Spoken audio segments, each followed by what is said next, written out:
Jean-Marc Berne is the author of the upcoming book, The Heart-Voice Connection, How to Infuse Your Message with Real Emotion, known as the Voice Master. He's also an international professional speaker and singer-songwriter. He is the voiceover coach of the animated series The Octonauts, which airs on the Disney Channel. He empowers people to project, command confidence, engage their audiences, and connect their hearts to their voices, creating deeper emotional connections with every conversation, generating harmony in their communications and more money for their respective businesses. Ooh, this is fun.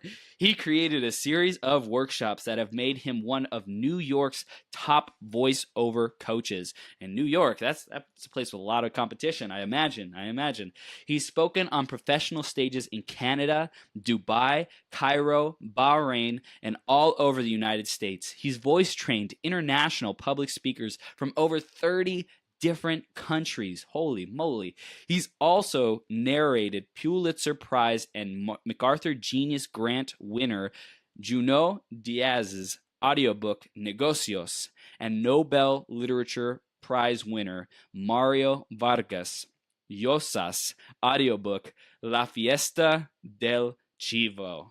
Oh my gosh, Jean-Marc, are you ready to come on and rock it, brother? Awesome, man. Awesome. We're bringing you on the screen right now, and you are now live. Thank you so much for coming out here today. You are up to such amazing things, and it is honestly a privilege to have you on the show, man.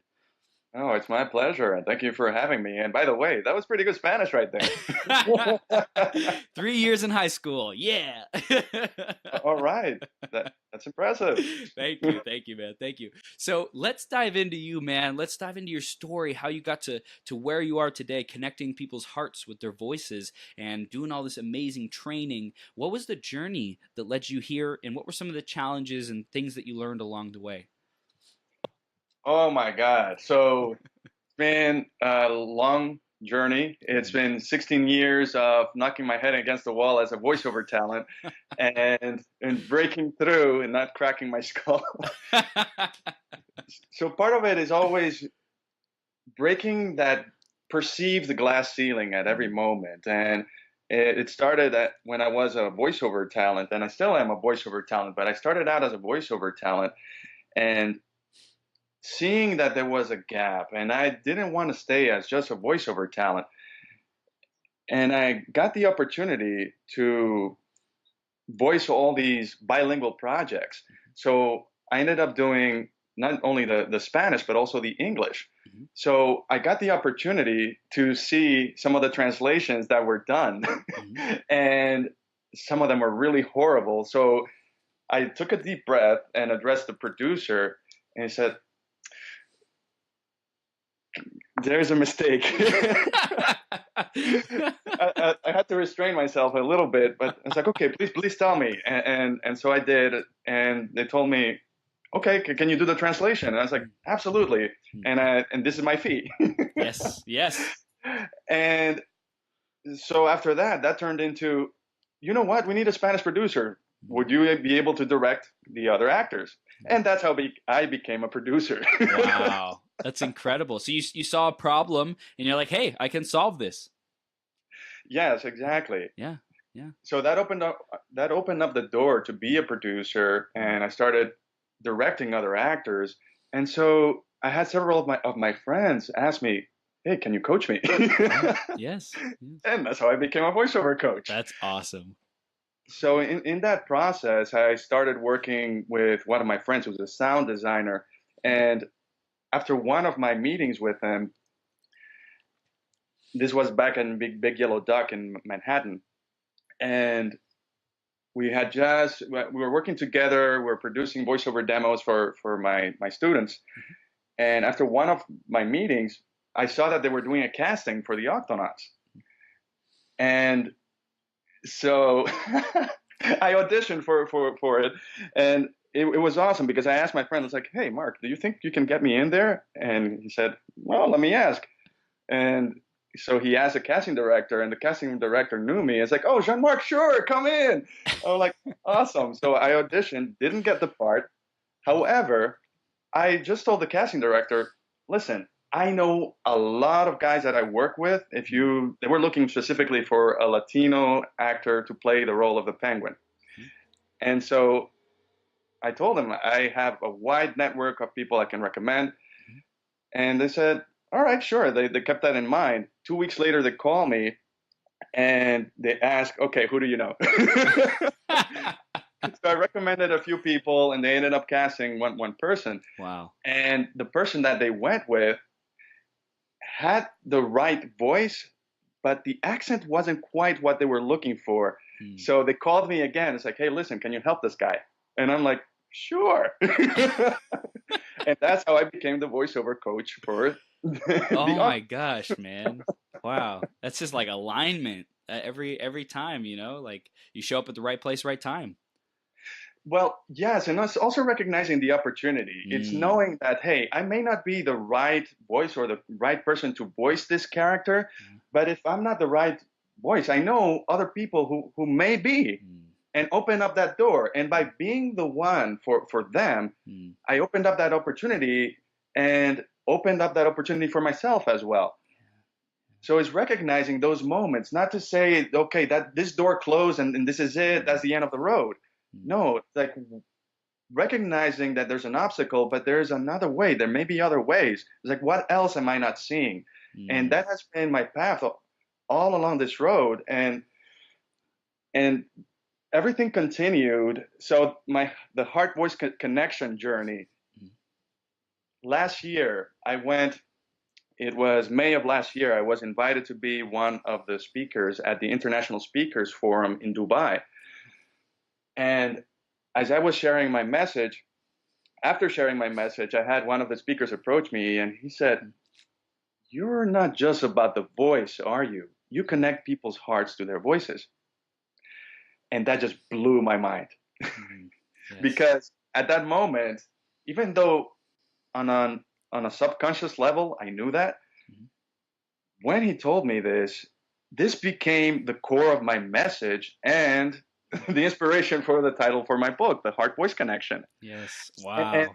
And it's been an amazing journey because one of the things that I got to discover is the more that I delved into my heart, the more I opened myself up to more possibilities, more opportunities, and the more I tapped into my authentic self, and the more I discovered things about myself that I didn't quite understand.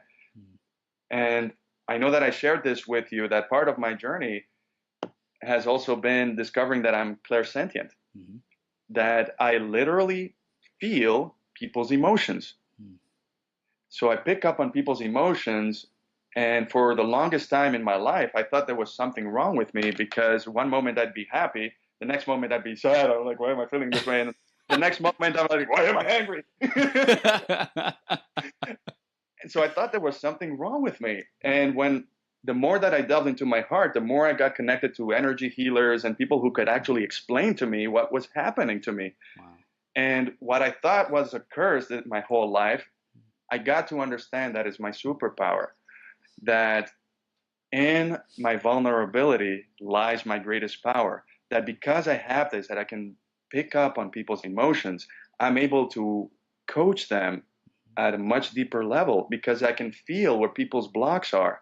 And then I got to understand how come I'm a singer-songwriter, how come I'm a voice trainer, that in my own way, I'm healing people by allowing them to unblock that and express it through their voice.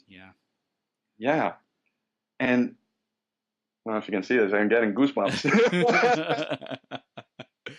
and yes, and the more that I tapped into my heart, the more I got to understand my purpose, my mission in this life. And one of the things that I got to understand is that I'm all about love. That whether I am sharing it through my writing, my poetry, my music, sharing my story, or empowering others to share their stories, I have this vision to create a love wave around the world. And when I think about doing that and contributing to that, that brings a smile to my face, and that infuses me with such love that I end up loving myself and loving every person that I meet. I want to get to know you. I want to get what is it that you want to bring to this world. Yeah, and I love that the love wave, to create that, you have to be love, because you have to be able to generate that within somebody else, and then other people around you, you're constantly setting off chain reactions of love that cause the ripple effect of this love wave in the world. And I love that. I love that. Absolutely. And to add to what you're saying, yes, I've been on a self-love journey, because as I mentioned before, I grew up thinking that there was something wrong with me, especially coming from a Latino society, Haitian, Dominican, being born in Dominican Republic, that I've always been super sensitive. So I grew up hearing the words, "Oh, you're too sensitive. You're being too sensitive. Oh, why do you cry?" It's like, men don't cry. I'm like, what? I'm a crier. I'm a crier. I'm a sensitive guy. And I used to think that was something like I was weak. And now I get to understand that no, because of that, I'm able to be authentic, and that I'm able to perceive the world in a certain way, and that I'm able to transmute that, whatever pain that I see, whatever anger I see, whatever emotion it is that I see, transferring it to the voice, transferring it into music, and touching people on a deeper level. So transcending whatever the initial emotion is and creating something beautiful out of it. And when I think about that, it's like, wow, that's pretty cool. It's a badass superpower. Oh, yeah, right. It's like, yeah, That's awesome, man. Awesome. Well, you are seriously delivering your gift to the world. So let's talk into how you help other people do that, how you connect people's voice with their heart. Like, what do we need to know to own our gifts and to own our self-expression with that? So one of the things that I teach is that 3 B's to powerful speech. So, so first B is breathing. Breathing is at the foundation of strong speech.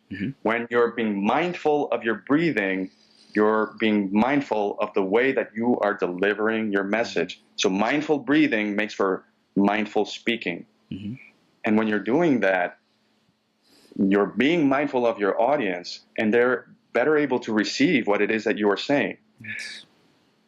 So with breathing, we go into the second B, which is breaking away from old habits and creating new ones. So part of that is recognizing that even though breathing is an involuntary function, you don't breathe, you die. Right. However, the way that you breathe is voluntary. Yes. And that's what I teach all my clients. So we all learn to breathe a certain way. Normally, we all breathe through the nose, which is fine. However, for speaking, what I teach all of my clients is to breathe in through the mouth. Now, have you ever been underwater, in the pool, in the ocean, and you come out for air? Right. You don't do it through your nose, or you're going to get some water. Exactly. And the other thing is you're breathing through the mouth because it's the fastest way to take in air. Now, why is that important for speaking? Because if you're talking for a long time, or you want maximum control, you want the most, I would assume, the most amount of air to be able to choose where you use it and when you don't. Yes, absolutely. And the other thing that happens is that normally when we're speaking, so let's say right now I am in the middle of a conversation and I'm about to take a breath, but I will take a breath through my nose. It takes a long time for me to fill up my lungs. It does. So what happens is that it breaks the fluidity of the conversation. And all of a sudden, I'm in the middle of a conversation and you're like, okay, what's going on? What? It's like for a few seconds, and okay. So we don't want that. So usually the opposite of that happens is that because we don't want to break the fluidity of the conversation, we take a lot of shallow breaths through our nose. Not as exaggerated as this, but you get the point. So what ends up happening when you do that, you're actually quickening your pulse. Wow. You are creating your own physical anxiety. Wow. And then we wonder why there is such a fear and anxiety for public speaking. That's incredible. So by breathing through your mouth, you're able to sustain the power and volume in your voice, and you're also able to pace your breathing. Wow. I'm writing that down. This is awesome. This is awesome. Awesome. While you do that, I'm also hydrating. All right, good idea. Because this is also part of taking care of your voice. Yes. So I had one of my clients. She's a wonderful public speaker. Her name is public speaker Nancy Matthews. And she was delivering her message. It was a 3-day conference. And towards the end of the conference, I noticed that she was losing power in her voice, and her voice was starting to sound a little hoarse. She wasn't projecting as much as she could be. So I had approached her, and I told her about what I do, and she's like, okay. So she took me up on voice training, and I showed her a couple of different exercises besides the breathing exercises, also some projection exercises. By a simple change in the placement of the voice, she was able to maintain the power and the energy, and also not strain her vocal cords, because she was losing her voice by the end of the conference. So one of the things that happens is that she was speaking from the center of her mouth. So that's the equivalent of covering the mouth of a guitar, and you won't get much sound. So, yeah, and we all do this. Well, not all, but most people in the Western world do this. So what happens with that is when you're speaking from the center of the mouth, right now I'm speaking from the center of my mouth, you end up mumbling. And in order to compensate for that, you end up having to raise the volume of your voice in order for people to hear you. Now, when you do that, you're also causing more strain to your vocal cords. So in the end, you are expending a lot of energy, and that's why you feel tired after long days of speaking. And also, you tire out your voice and you cause strain to your voice. So one way to avoid that is by shifting the sound to the mask of your face. And this is where it requires the least effort for the sound to come out. I actually had one of my clients from a theater client that by showing him this exercise and shifting the energy, so there are two kinds of energies. There's kinetic energy, like I'm speaking to you right now. A good example of that would be, welcome to Toyotathon, sale ends today. That kind of energy. Yes. And there's the other energy, which is psychological energy. So a good example of this would be, welcome to Visiting Nurse Service of New York. We'll take care of your grandma. Now imagine that same commercial being read this way. Welcome to Visiting Nurse Service of New York. We'll take care of your grandma. And I'm like, oh, stay away from my grandma. So, so there's a very distinct energy, and you feel the difference between the two energies. However, that's not to say that when you're speaking, you don't go back and forth between the two energies. In fact, we do it all the time. Like right now, I'm speaking to you with kinetic energy, and now I'm speaking to you with psychological energy. So the idea with that is that you use the kinetic energy to excite people, to engage them, and then you reel them into your story. Because what happens, I mean, I know that you have seen many, many speakers, and one of the things that drives me crazy is to hear certain speakers that are like this. They think they need to be super energetic the whole time being like this. Please take a break. Take a breath. How do you feel when you get that constant energy the whole time? It's like overwhelming. Like, guys, slow down. Right. Because what happens is that energy is perceived as being aggressive. And then you have the other end of the spectrum where this might work great for Deepak Chopra meditation, but if you're doing this, well, you're gonna lose your audience if you're doing that for 90 minutes. So the idea is to find that balance. So the third B in this is having a balance in the volume of your speech. It's like when you listen to music, you're listening to music in the car. For whatever reason, sometimes the knob might be all the way up and the music is blaring. You're like, it's going to break your ears. You need to bring it down, right? Now, if the music is too low, you can't appreciate the music, right? So the same thing applies for speech. There's what I call the happy medium. When you are within that happy medium, most people will be receptive to your message. And I say most people because there are people who are deaf, and that's there's not much that you can do about that.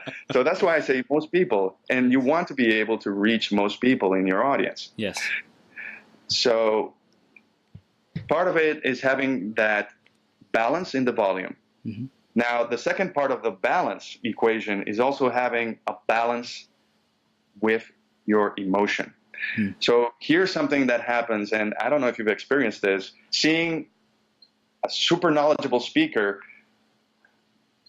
but for some reason they're not connecting with the audience. Because, actually, let me give a good example. Do you know the movie Ferris Bueller's Day Off? Yes. Okay, so you might remember the scene where Professor Ben Stein is in a full auditorium and all his students are listening to him going A, B, C, D, Bueller, Bueller, Bueller, and Bueller. That happens to so many professors. I actually had a professor just like that. I remember having a friend of mine sitting next to me, and we had the equivalent of Ben Stein as one of my professors, and my friend sitting next to me, he was sleeping on his desk and he was drooling. So I was like, oh man. So that's what this reminds me of. Yes. Now, how do we avoid that? Part of it is creating a musicality in the way that we speak, infusing our message with emotion.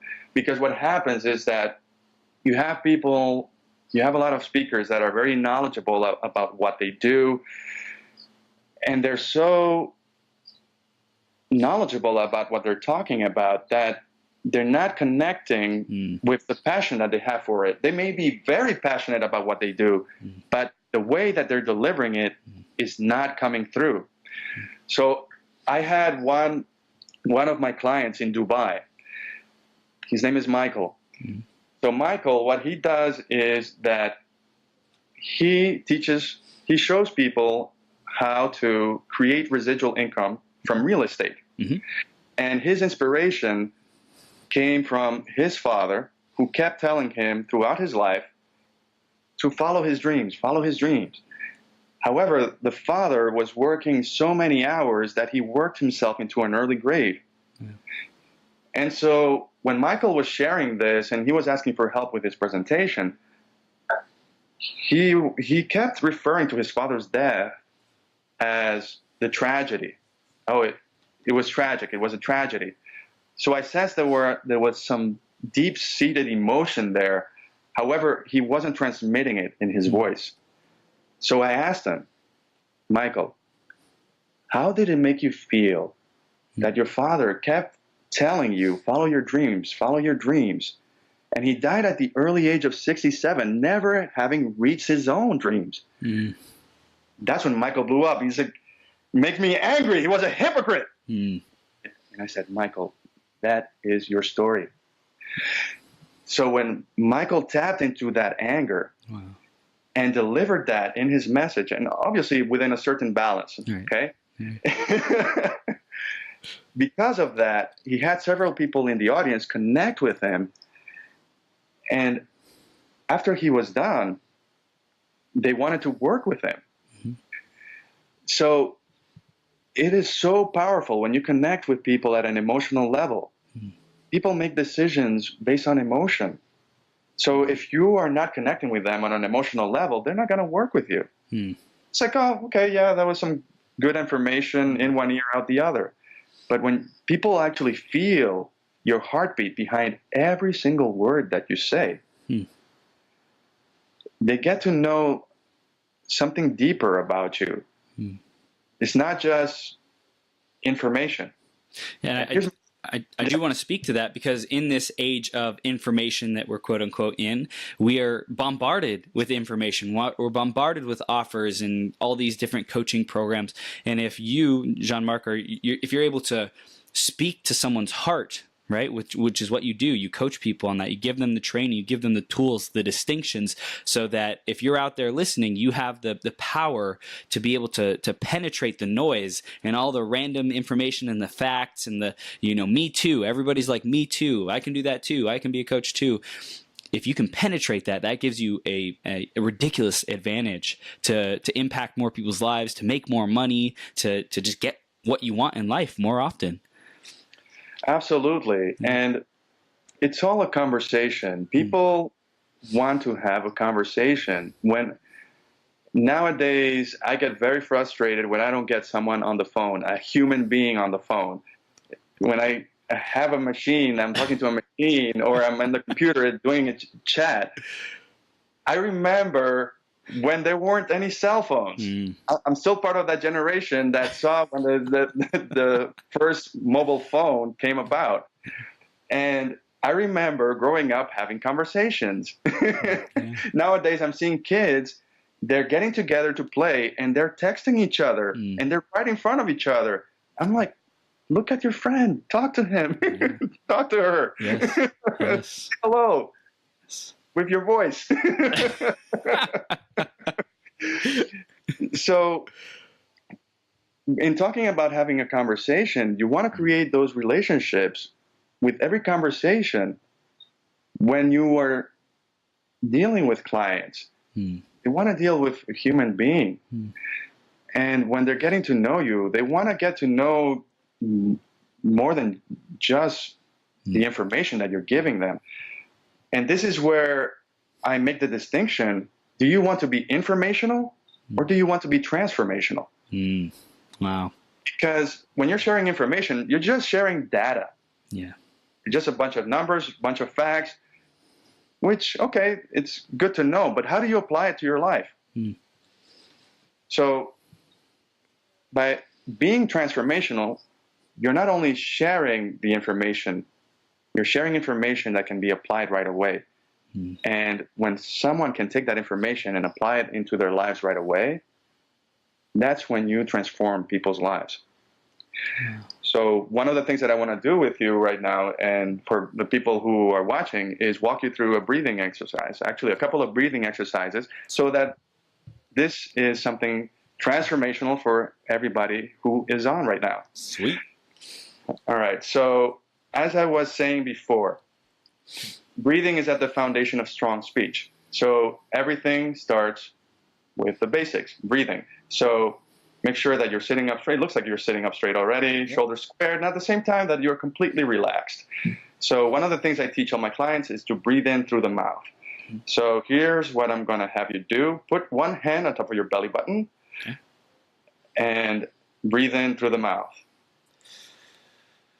Good. So you should feel your stomach expanding frontwards to the sides, pushing towards your back and down towards your pelvis. Do you feel that? Okay, good. So that is your full lung capacity. We're so used to just using the top of our lungs. We're running from meeting to meeting. We're not really thinking. But when you start incorporating this, you feel your full lung capacity. You become more mindful of your breathing. And so with this, I'm going to take you to the second part of this breathing exercise, which is called square breathing. So first I'm going to tell you how it goes, and then I will walk you through it. Cool. So what you're going to do is breathe in for 5 seconds, pause for 5 seconds, exhale for 5 seconds, and pause for 5 seconds, forming this square. And we're going to do that for at least 3 cycles. All right, so here we go. I'm going to walk you through it. So go ahead and breathe in through the mouth. For 5, 4, 3, 2, 1. Pause. 5, 4, 3, 2, 1. Exhale. 5, 4, 3, 2, 1. Pause. 5, 4, 3, 2, 1. Inhale. 4, 3, 2, 1. Pause. 5, 4, 3, 2, 1. Exhale. 5, 4, 3, 2, 1. Pause. 5, 4, 3, 2, 1. Inhale. 4, 3, 2, 1. Pause. 5, 4, 3, 2, 1. Exhale. 5, 4, 3, 2, 1. Pause. 5, 4, 3, 2, 1. Then inhale for 5 seconds and exhale for 5 seconds. And then just let go, let loose. So, how do you feel? So relaxed. I know, right? It's a great way to start your day, and it's a great way to get prepared before your big speech, because part of being on stage is being relaxed. Some people think, well, I need to be pumped up. It's like, okay, yeah. Then there needs to be some of that energy. But if you're too overexcited, you're going to come off too aggressive to your audience, and not everybody will be receptive to that energy. Yeah. So people tell me, it's like, well, I don't want to change my personality. It's not about changing your personality. You can be who you are. However, when you think about when you're going on stage, are you going on stage for yourself, or are you going on stage to make a positive impact in people's lives? Yes. Yes. So when you come at it with that perspective, and you think about, how can I be the one for every person who listens to my message? And when you come at it from that perspective, then you think about, okay, so what can I do so that most of the audience will be receptive to my message? Yeah, and I think as speakers or whatever career people are in, it's important that we're constantly looking for ways to improve and be more effective. I want to reach more people, so what do I have to do? I have to expand my range. I have to be able to be in better control of when I'm high and very high energy, and then when I'm low, and that psychological speaking. Yeah, exactly. And finding that happy medium. Again, it's always keeping that in mind, that happy medium, because that happy medium is where you will meet most happy people around you, and that people will be happy listening to your message. Yes. And obviously, you're not going to make everyone happy. Not everybody's going to resonate with what you have to say, and that's okay. That's why when I introduce myself, I specify that I specialize in showing public speakers, serious actors, and heart-centered entrepreneurs how to find their voice and save it from strain, so that they can speak with ease, radiate more confidence, and evoke real emotion with every conversation. So it's very specific. I'm not talking to the guy who's all in his head, and he's all about being in the head, and that's all fine and good. That's not. I'm not interested in. That person doesn't need me, because when I start talking about the heart-voice connection, I was like, what is that? What? Why are you? What is this woo-woo nonsense? What's this woo-woo? We're talking about the heart. Yeah, and that's okay. Yeah, it's okay. Yeah, I know the audience that I'm looking to reach. So that's why once you have that, then you can tailor your message to that, and also tailor the way that you're delivering your message so that you can reach most of that audience. Yeah, and that brings to mind polarity, right? Polarity is when you know your message, you own your message, and you have laser focus on who you want, and you want to repel everybody else because they're not your ideal client. They won't receive the message. They don't resonate with you. And we don't want an army of sheep. We want like an army of lions, and these people who have our back and who believe in us, and we believe in them, and we have similar values. That's where we're going to find the most joy. Absolutely.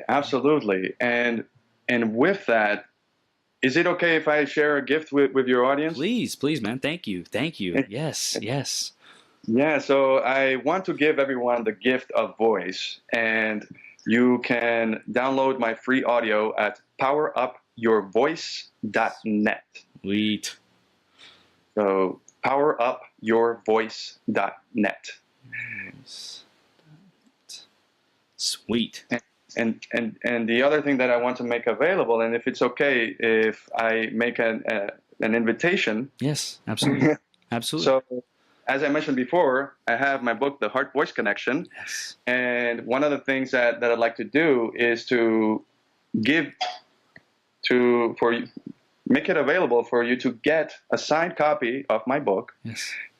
And when you get the signed copy of my book, I am also going to be giving you a one-on-one private session with that, and for only $47. And wow. I spoke with my business manager about it, and it's like, really, Jean-Marc? I was like, and I'm like, you know what? I want to help as many people as possible, and I feel it's important to. So you will get a lot out of the book. Wow. However, there's something to be said about taking something, because there's only so much you can get from a book. Mm-hmm. Like for example, I started a training program, and I started going to the gym and this and that, and I could only get so far. When I started getting to some of the heavy weights, I'm like, I better get a trainer. Yes. Before I hurt myself, because I did end up hurting myself.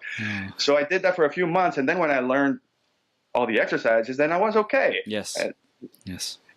So I'm a big believer in having a coach. So I'd like to be able to help as many people as possible, to have that experience, to really hear the full power of their voice. And it's such a rewarding thing when I see the light bulbs go off, and I see a person's face, and they listen to themselves, and it's like, oh, that's me. And they big smile on their face, and I'm like, yes. Yes. Dude, awesome. So how do people take you up on that? So you can go to powerupyourvoice.net /wow, WOW. So powerupyourvoice.net/wow. Okay. Yourvoice.net. Got it? Wow. Yes, and you will receive your signed copy of my book and a custom one-on-one session with me. You get to keep the replay of the session so that you can practice on your own. And it's custom. I say it's custom because everybody is different. Yes, there are certain exercises that I've walked most people through, and when you're doing group coaching, I also do group coaching. However, for the one-on-one, I meet you where it is that you are. Mm-hmm. So whatever is your biggest challenge at the moment, that's what we'll address. Wow, that's awesome. And any questions that you may have. Yes. Awesome, man. Well, thank you for doing that. And for everybody who's out there listening, go to those websites right now. You can do it. We're going to be finishing up this interview, but take Jean-Marc up on this offer, because you have an opportunity to have a one-on-one session. For me, I know the value, and Jean-Marc, you know the value of one-on-one conversations with coaches, because the coach is able to spot distinctions, is able to see things, like you said, where people are at, and then give them that feedback that will take them the farthest in the shortest amount of time. And that is so valuable, beyond valuable. And what else would we expect to see in the book, inside of the book? Because that sounds freaking awesome, man. Yeah, so in the book, I'm so excited about this.